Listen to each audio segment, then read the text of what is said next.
Telangana governor Tamilisai సౌందరరాజన్కి హైకోర్టులో చుక్కెదురైంది.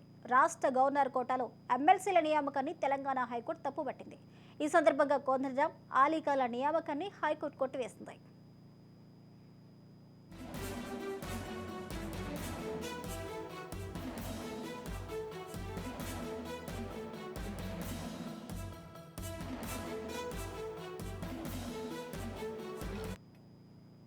తెలంగాణలో governor కోటాలో ఎమ్మెల్సీ నియామకంపై హైకోర్టు కీలక వ్యాఖ్యలు చేసింది.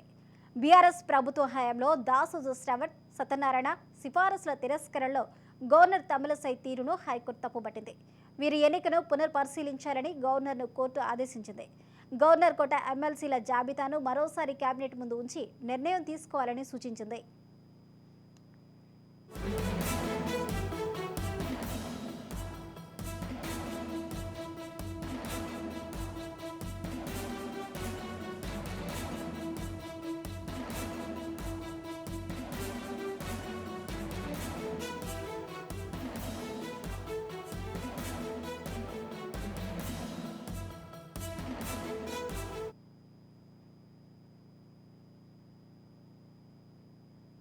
ఇక ఇదే సమయంలో ఇద్దరు ఎమ్మెల్సీలను నియమిస్తూ ప్రభుత్వం విడుదల చేసిన గెజిట్ను హైకోర్టు కొట్టివేసింది.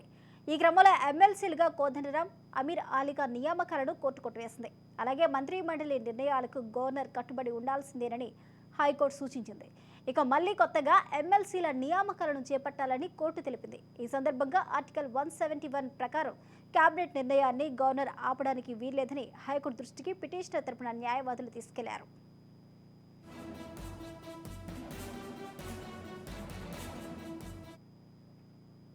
ఇదే అంశానికి సంబంధించిన మరిన్ని అప్డేట్స్ మా ప్రతినిధి మహేందర్ అందిస్తారు. మహేందర్, తెలంగాణ గవర్నర్ కోటాలో ఎమ్మెల్సీల నియామకంపై హైకోర్టు తీర్పునైతే వెల్లడించింది. ఈ బీఆర్ఎస్ ప్రభుత్వం హయాంలో దాసోజు శ్రవణ్, సత్యనారాయణ నియామకాలను రద్దు చేస్తూ చేయడంపై దాఖలైనటువంటి పిటిషన్ తో పాటు కాంగ్రెస్ ప్రభుత్వం చేపట్టిన నియామకాలపై దాఖలైన మరో పిటిషన్ పై తీర్పులు వెల్లడించింది.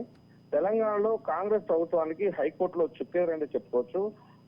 ఈ మొత్తం ఎమ్మెల్సీ వెరిఫికేషన్ కాంగ్రెస్ ప్రభుత్వం చేపట్టిన గవర్నర్ కోట ఎమ్మెల్సీ నియామకాలను హైకోర్టు కొట్టివేసింది. ప్రభుత్వ సిఫార్సులు ఎమ్మెల్సీ కోదండరాంతో పాటు సత్యనారాయణను గవర్నర్ కోటాలో ఎమ్మెల్సీలుగా నియమించారు. ఈ వ్యవహారం పైన జనవరి 30న హైకోర్టు స్టే విధించింది. కోదండరాం, అలీఖాన్ నియామకాలను రద్దు చేయడంతో పాటు గతంలో దాసోజు శ్రవణ్ అలాగే చెందినటువంటి సత్యనారాయణలు దాఖలు చేసిన పిటిషన్ ను కీలక తీర్పునైతే వెల్లించింది. ఆ పిటిషన్ పైన గతేడాది గవర్నర్ కోట ఎమ్మెల్సీలుగా దాసోజు శ్రవణ్, సత్యనారాయణ పేర్లను ప్రతిపాదిస్తూ బీఆర్ఎస్ ప్రభుత్వం కేబినెట్ గవర్నర్ కు సిఫార్సు చేసింది.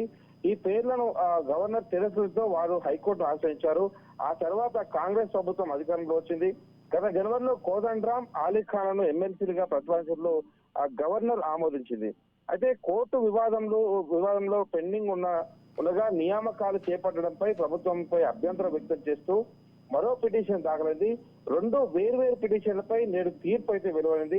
ఎమ్మెల్సీల నియామకాలు రద్దు చేయడానికి గవర్నర్ కు అధికారం లేదని, కేబినెట్ నిర్ణయాన్ని రద్దు చేసిన గవర్నర్ కు లేదని, అయితే తిరిగి ఆ పేరును కేబినెట్ కు తిప్పి పంపాలని స్పష్టం చేసింది.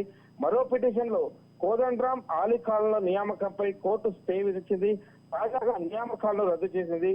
కేబినెట్ ద్వారా ఎమ్మెల్సీలపై సిఫార్సులు పరిలోకి తీసుకుని తుదిగా జాబితాను గవర్నర్ కు పంపాలని ఆదేశించింది.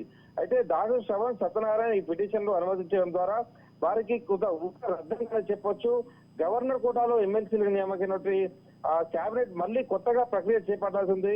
శ్రవణ్, సత్యనారాయణ నియామక అభ్యంతరాలుంటే కేబినెట్ కు తిప్పి పంపాలని తిరస్కరించే అధికారం గవర్నర్ కు లేదని గవర్నర్ ను దూస్తూ దాదాపు హైకోర్టు అయితే స్పష్టం చేసింది.